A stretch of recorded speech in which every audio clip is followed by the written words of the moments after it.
Halo sahabat sehat Pantirapi, jumpa lagi dengan saya Jody Visnu. Kita jumpa dalam program podcast Pantirapi, persembahan dari Rumah Sakit Pantirapi Yogyakarta. Narasumber yang saat ini bersama dengan saya, banyak orang memanggil beliau dokter, jelas karena beliau adalah seorang dokter. Banyak yang memanggil beliau dengan panggilan Opa, ada yang memanggil Eyang, dan segala macam panggilan karena pengalaman beliau sekarang ini memang sudah berpuluh tahun berpraktek sebagai seorang dokter. Kemudian pengalaman kita ketemu rekan-rekan atau pasien di lapangan tuh mengatakan bahwa wah, dari zaman saya dulu kecil sampai sekarang sudah besar usia 24 tahun dan segala macam. Zaman anak saya kecil sampai anak saya besar, beliau adalah dokter dari anak-anak saya, dan sekarang saya juga sudah besar masih berobat ke beliau, ada yang bilang begitu. Dan kita sangat bangga Rumah Sakit Pantirapi punya sosok seorang opah yang selalu kami banggakan. Beliau adalah Dr. Edi Dharma. Apa kabar dokter? Sip. Sehat? Selamat datang di podcast Rumah Sakit Pantirapi. Saya senang sekali Dr. Edi bisa bergabung dengan kita. Tema kita adalah tentang lansia sebetulnya, tetapi Rumah Sakit Pantirapi ini agak sedikit unik karena kami memanggil para lansia dengan sebutan kaum senior. Senior dalam arti kata jelas makan asam garam kehidupan, jelas punya pengalaman banyak, akan tetapi semangat dari kaum senior ini yang mau kita explore bersama dengan Dr. Edi Dharma. Nah, dokter, pertanyaan yang pertama, saya punya beberapa pertanyaan dan ini dari teman-teman di lapangan, dari para pasien juga kami kumpulkan. Mungkin sebelum kita masuk ke bincang selanjutnya, tolong diceritakan dokter, dulu alumni dari mana dan sejak kapan bergabung dengan Rumah Sakit Pantirapi? Silakan. Ya, saya sekolahnya di Gajah Mada. Baik. Lalu saya lulus tahun 1966. 66? Oke. Lalu saya mendaftar, setelah lulus mendaftar di Angkatan Udara, Angkatan Laut, UI, kedokteran, tapi nggak diterima. Lalu saya daftar ke Gajah Mada. Baik. Waktu itu Gajah Mada tidak pakai tes macam-macam, langsung terima. Baik. Baik. Iya. Kemudian menjadi seorang dokter, lulus, kemudian tahun 66 ya daftar di, saya daftar di Angkatan Udara, Angkatan Laut, nggak diterima. Baik. Lalu kebetulan ibu saya kenal seorang ibu juga yang dari Jogja, dan anaknya jadi suster CB.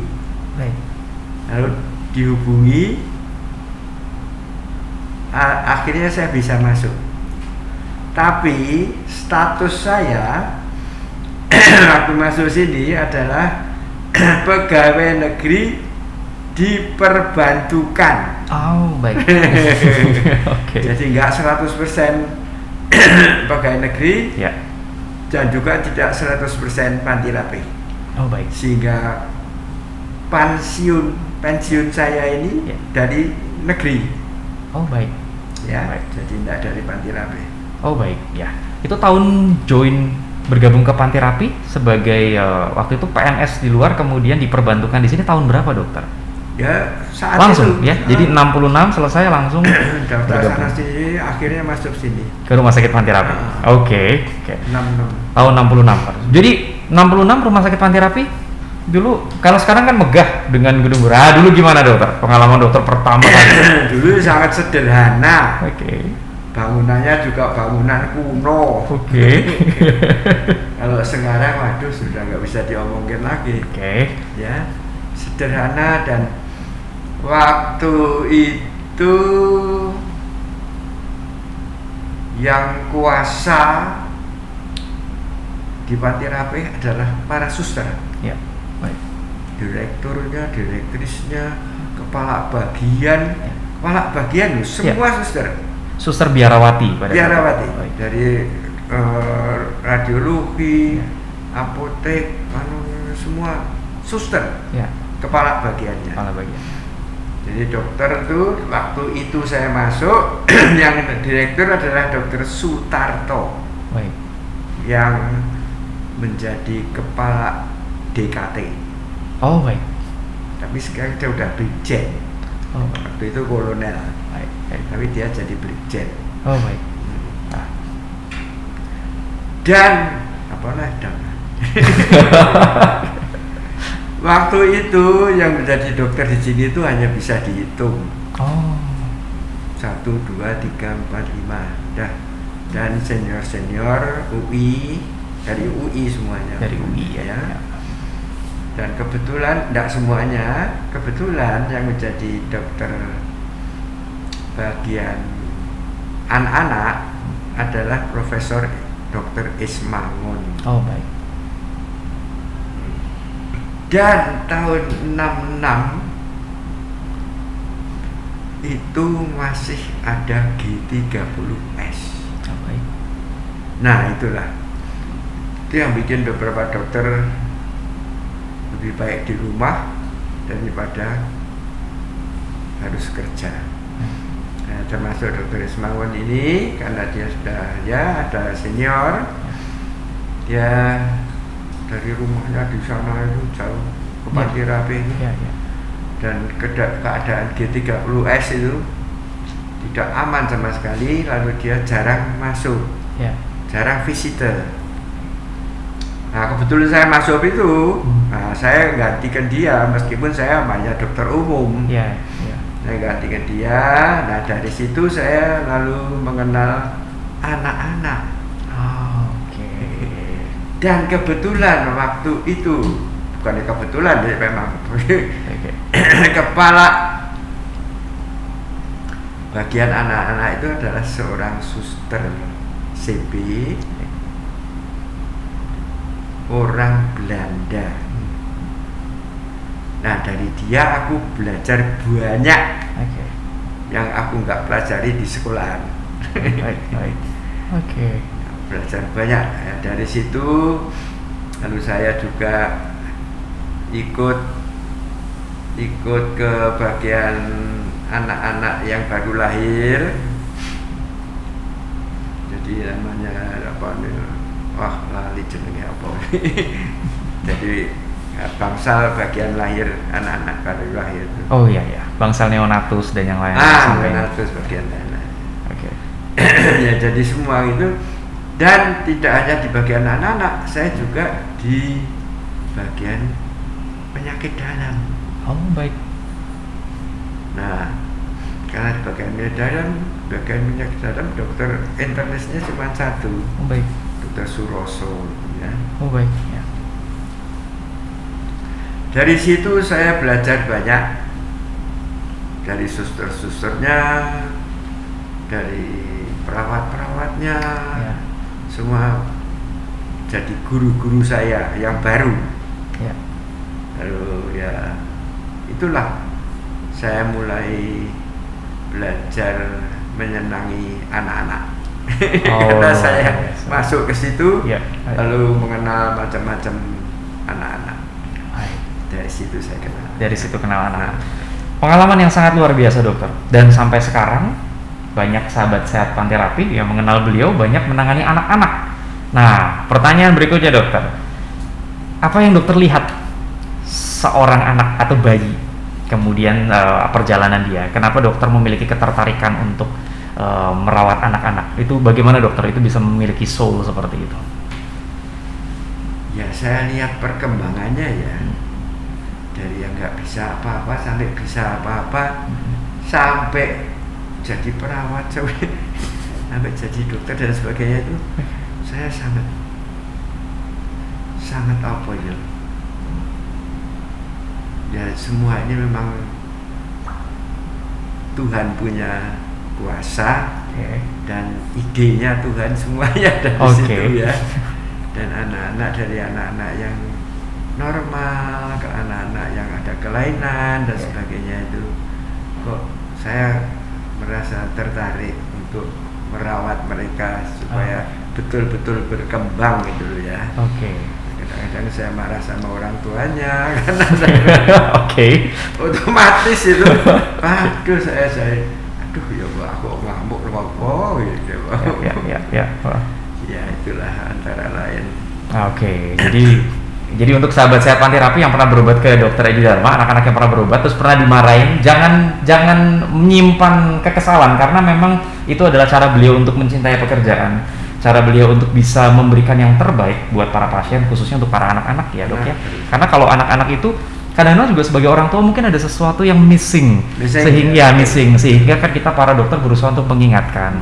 Kadang-kadang kita juga melihat anaknya nih ya sudah sakit, kemudian baru dibawa sekarang misalnya, mungkin ada perhatian yang kurang dari keluarga, ya wajar kita berusaha untuk mengingatkan. Tapi kadang kita juga ada emosional ya dok ya. Ada emosional. Ya. Kadang lihat anaknya sendiri sakit ya kita juga kadang terbawa untuk itu. Oke. Ada yang nggak sakit tapi ketawa-ketawa. Oke. Main-main lari-lari. Oke. Aduh hebat ya. Shit. Gitu ya. Oke. So pengalaman dokter kan dari dulu merawat anak-anaknya. Kemudian sekarang juga istilahnya lebih banyak dominansi pasien yang anak di sekolah. Perbedaannya apa sih dokter? Yang dari dulu sampai sekarang istilahnya untuk anak-anak nih perkembangan mereka. Sebetulnya ya nggak beda banyak ya. Oke. Cuman caranya orang tua menangani sesuatu itu berbeda. Terutama kalau di rumah yang berkuasa itu simbahnya atau mbak atau mbah neneknya. Oke. Ya, terutama yang perempuan. Oh, gimana dok? Ya itu kebiasaan zaman dulu kan lain dari sekarang ya. Tapi ya ada yang dari zaman dulu masih diteruskan sampai sekarang. Antara lain yang saya suka memberitahu mereka tuh kalau sudah badannya panas masih suka dikasih minyak panas. Minyak telon kayak putih itu semua tambah panas. Saya bilang bukannya menyembuhkan. Dan saya bilang kalau punya AC di rumah, anak panas masukkan ke dalam kamar AC. Di rumah sakit saja anak baru lahir masuk ke ruangan yang ada AC. Kok sampean takut? Ya saya itu sudah berpikir ya memang ini simbah tapi meneh ya toh. Ya terus saya harus bilang kan saya beritahu. Baik. Ya jadi buat sahabat sehat Panterapi yang tadi ada mbahnya ya dokter di rumah. Mbah. Jadi memberikan kadang-kadang memberikan input yang mungkin sudah berbeda ilmunya dengan yang sekarang. Yang berbeda. Dan ini berarti sebagai salah satu bukti Dokter Edi Dharma sebagai senior di rumah sakit Panterapi ini tetap mengikuti perkembangan zaman. Ya. Dan beliau masih sampai sekarang masih terus membaca, jelas masih mengikuti jurnal terbaru ya istilahnya segala macam teori, karena kan teori berjalan seiring penelitian ya dokter ya. Bagaimana pengalaman dokter dalam mengupdate keilmuan seperti ini dokter di sekarang ini? Ya dari pengalaman membaca, melihat dan mengambil kesimpulan dari sesuatu peristiwa dan sebagainya. Oke. Jadi tidak boleh lelah dalam mencari ilmu, menambah ilmu, menimba ilmu, gitu kan yang membuat beliau masih segar sampai sekarang ini. Tapi dokter, caranya lain. Oke. Nanti kita akan tanya nih tentang tadi tentang menjaga ilmu kesehatan dan yang lain. Tapi sebelumnya dokter, sekian puluh tahun Dokter Edi Dharma berpraktek. Apa pengalaman yang paling berkesan sebagai seorang dokter? Paling berkesan, semua berkesan baik itu. Yang paling yang mana tuh? Ya umumnya orang tua itu sangat sekali sama anak tuh, sayang itu baik. Yang saya lihat 99,5% semua sayang sama anak. Hanya cara-caranya kadang-kadang tidak sama. Ada yang kuno, ada yang baru, ada yang sangat baru, ada yang sangat kuno. Nah, itu memang harus kita perbaiki sedapat mungkin. Jadi bisa ya istilahnya semua bisa dijalankan, dan itu kita istilahnya kalau memang salah ya kita mesti bisa mengakui bahwa itu kesalahan. dan belajar dengan lebih baik lagi. Lebih baik. Oke, dokter ya. Nah, dokter, sebagai seorang senior yang aktif, ya kan, ada banyak sahabat sehat Panterapi mungkin kita banyak menjumpai di lapangan rekan kita, saudara, mungkin sanak saudara, ayah, ibu, kakek, nenek yang merasa bahwa I'm old enough, ya, saya sudah tua, saya mau di rumah, saya mau istirahat dan yang lain-lain. Tetapi dokter Edi Dharma puluhan tahun berpraktek dan sehat sampai sekarang. Kita bersyukur sekali dengan pengalaman yang luar biasa. Ini podcast kami siang ini, nanti beliau masih praktek juga. Bagaimana dokter menjaga kesehatan hingga saat ini? Tipsnya apa, dok? Menjaga kesehatan itu semua tergantung dari diri kita. Baik. Misalnya kita membaca. Baik.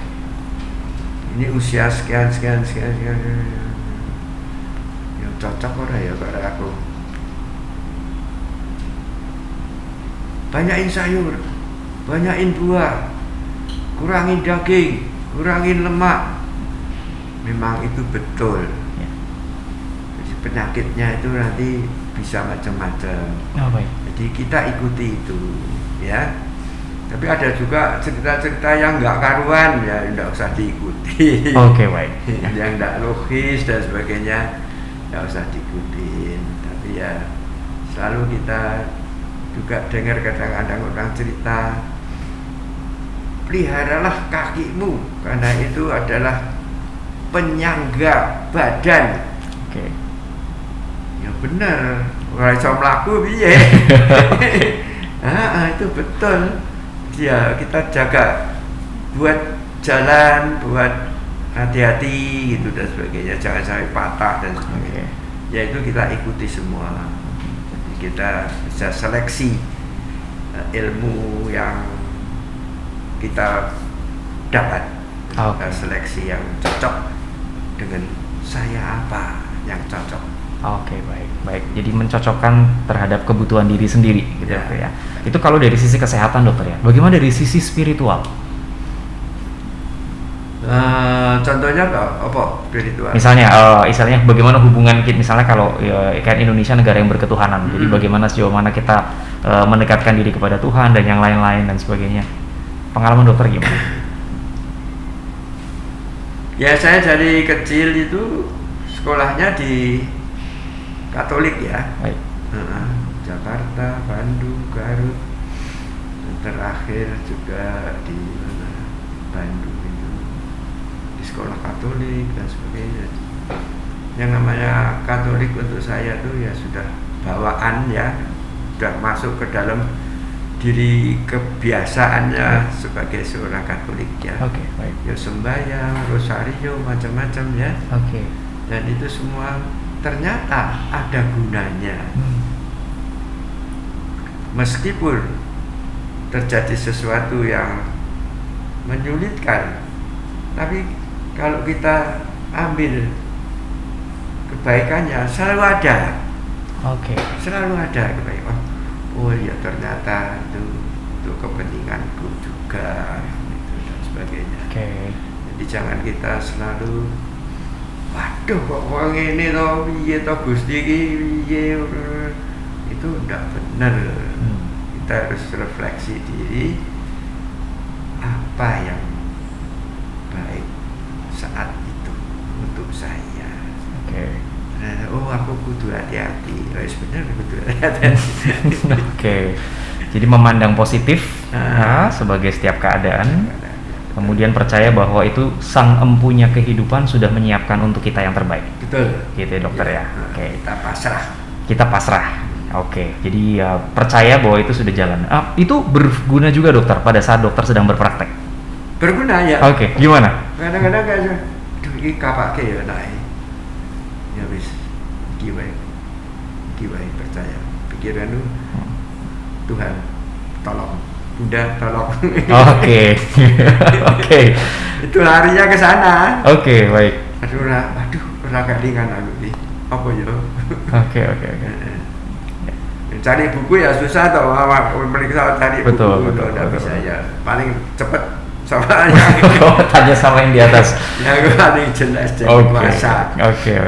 So dengan pengalaman dokter dan juga memang istilahnya kita percaya bahwa Tuhan selalu punya andil dalam kehidupan, dalam setiap pekerjaan kita.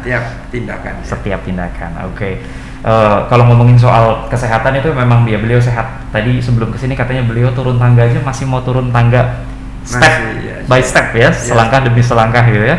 Jadi masih tetap bisa jalan. Apalagi kan kita tahu dokternya rumah sakit Pantirapi segini besarnya ya. Jadi kalau jalan kemana dulu waktu masih beliau bisa visit sampai ke sana sini kan jalannya juga tidak dekat. Meskipun naik turun bisa ada lift, tapi kan harus jalan kaki juga ke Bangsal berasa. Jalan ya. Jalan sampai ke depan, sampai ke tempat parkir belakang itu. Oke. Waduh, dari yang awalnya rumah sakit Pantirapi, tapi memang lahannya kan besar ya dokter ya. Besar. Kalau sekarang kan bisa atap atas bawah. Kalau dulu kan pasti harus jalan kaki sama semua zaal. Terus ya enggak ada tuh lift, enggak ada lift. Jadi zaal depan, zaal belakang harus jalan. Bangsal. Jalan. Luar biasa. Dari tahun 66 sampai sekarang tahun 2022. Memang sangat luar biasa dokter. Tuhan yang kasih kesehatan dan kesempatan dokter untuk berkarya hingga sekarang. Dokter nih, pesan dari Dokter Edi Dharma untuk menutup perbincangan kita hari ini. Ada 2 dok, pesan yang memang ditanyakan. Pesan Dokter Edi Dharma untuk sahabat sehat Pantirapi bagi generasi muda. Apa nih pesannya?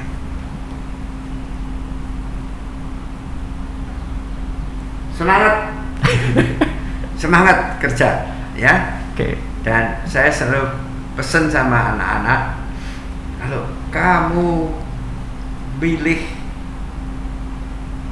jurusan setelah SMA, kamu harus pilih yang kamu senangi. Itu yang nomor 1. Jangan yang dapat duit paling banyak, ojo kleru. Oh, baik. Yang sangat kamu senangi, apa saja.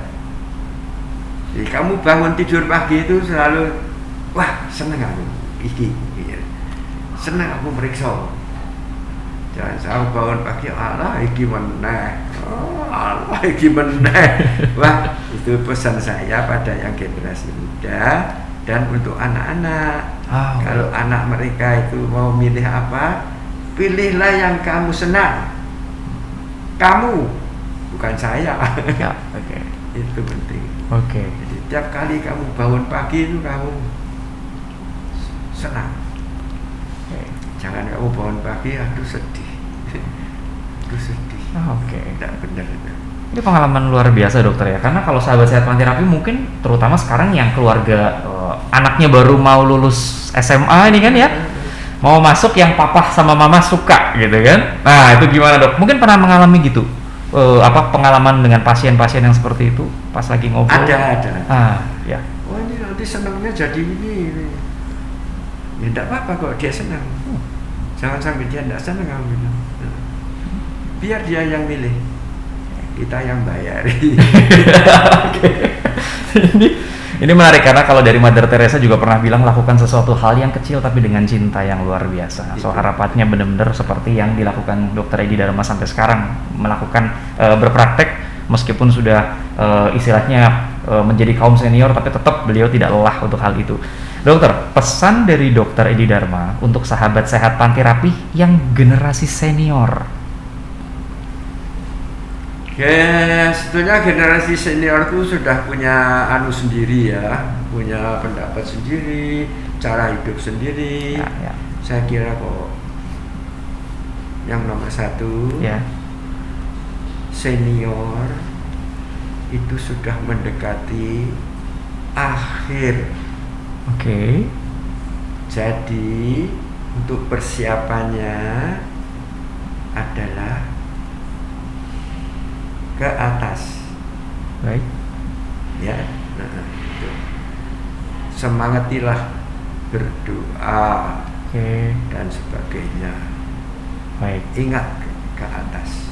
Ya. Oke. Karena semuanya itu berasal dari atas. Dan akan kembali lagi. Ke sana. Ya itu. Oke. Jadi supaya semua lancar, jangan lupa kita dekat ke sana. Oke. Jadi memang ada suatu mawas diri, ya dokter, mawas diri, dan juga dalam arti kata segala macam kebaikan yang sudah dikumpulkan di dunia ini diharapkan bisa berguna buat sesama ya dokter ya. Jadi istilahnya harapannya sekarang sudah tinggal menikmati bahagia itu. Betul. Oke.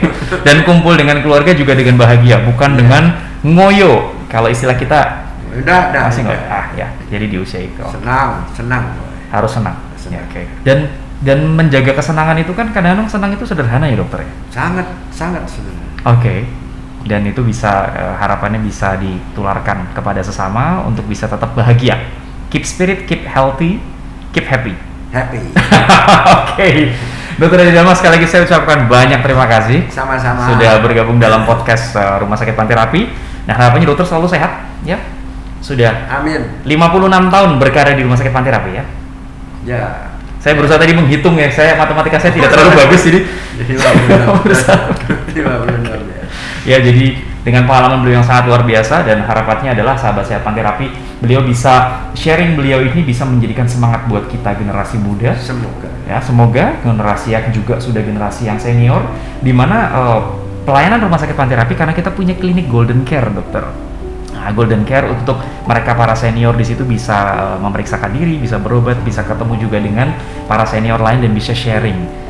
Cuma dengan kondisi pandemi COVID-19 memang kita berusaha membatasi, akan tetapi arah kita untuk pelayanan geriatri di sini juga salah satu layanan yang akan kita unggulkan istilahnya nanti. Baik, sahabat sehat Panterapi, demikian perbincangan saya dengan Dr. Edi Dharma. Bagi Anda semua yang sudah menonton sampai akhir, by the way, jangan lupa follow akun Instagram Rumah Sakit Panterapi, like, komen, subscribe, dan juga nyalakan notifikasi untuk banyak mendapatkan berbagai informasi seputar pelayanan kesehatan di Rumah Sakit Panterapi. Buat Anda yang sudah menonton ini, terima kasih. Kita jumpa lagi dalam podcast selanjutnya dengan judul yang jauh lebih menarik, masih dengan tema lansia di Rumah Sakit Panterapi. Salam dari kami semua, Rumah Sakit Panterapi, sebagai sahabat untuk hidup sehat. Sampai jumpa. Sip.